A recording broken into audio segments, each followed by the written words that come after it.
La thérapie systémique soigne les relations et la communication dans les familles ou dans les couples. En cela, elle s'attaque aux dysfonctionnements dans leurs interactions.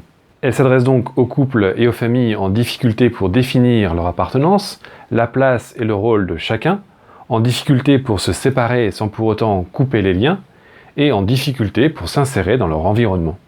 Qui sont ces couples et ces familles qui connaissent ces difficultés? Y aurait-il des organisations amoureuses ou familiales plus susceptibles que d'autres de souffrir dans leurs interactions?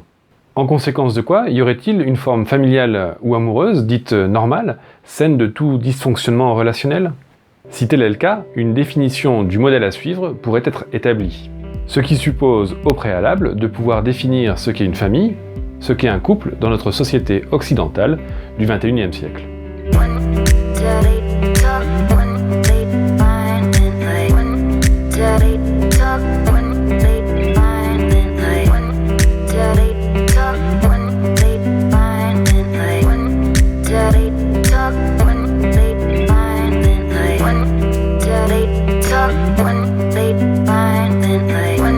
Et ce n'est pas une mince affaire.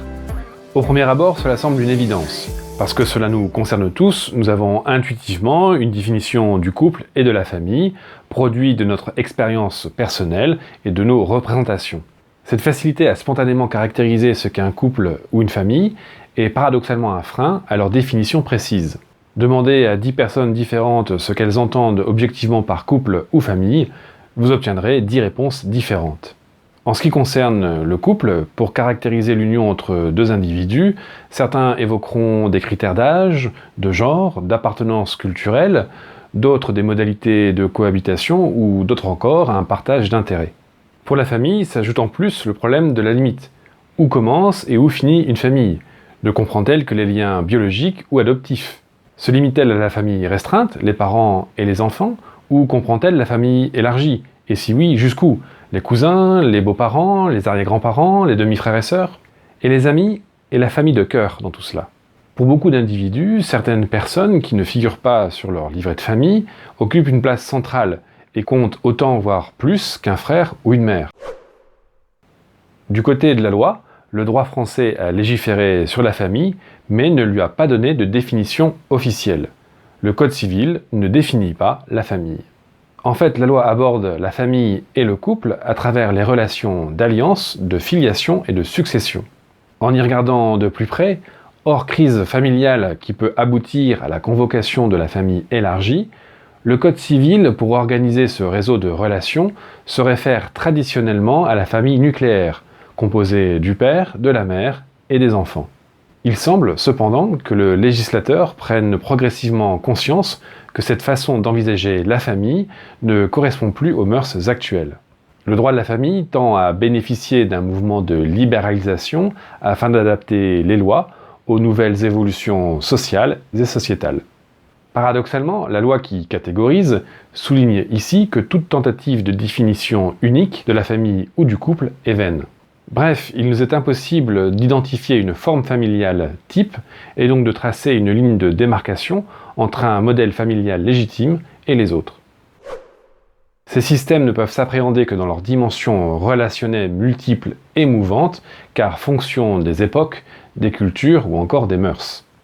Et cela est d'autant plus vrai aujourd'hui qu'avec les avancées scientifiques, sociales, sociétales et législatives, les cartes qui constituent les relations familiales ou de couple ont complètement été rebattues.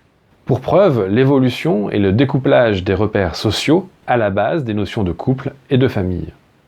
La sexualité ne va plus de pair avec la procréation qui se dissocie également de la filiation.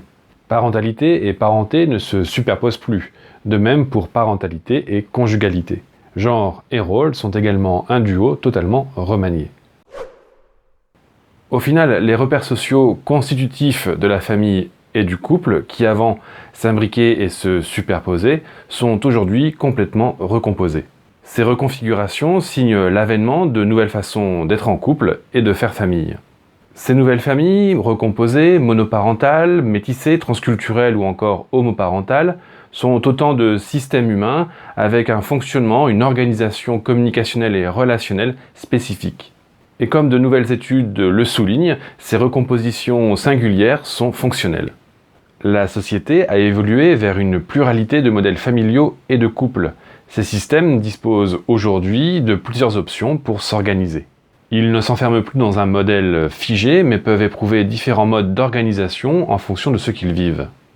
Il n'est donc pas souhaitable que les familles ou les couples soient standardisables.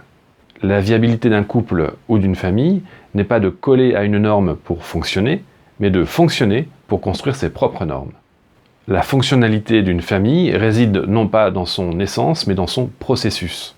Des relations stables, engagées et bienveillantes sont les éléments les plus importants pour un fonctionnement sain.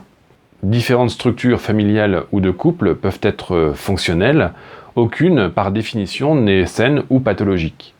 Il n'existe pas d'organisation familiale ou amoureuse plus susceptible que d'autres de souffrir dans leurs interactions. Aucune configuration familiale ni ne prédispose aux difficultés relationnelles et communicationnelles, ni ne l'en prémunit. Par conséquent, l'approche systémique qui soigne les interactions dans les couples et les familles s'adresse à tous les couples et à toutes les familles, quelle que soit leur nature.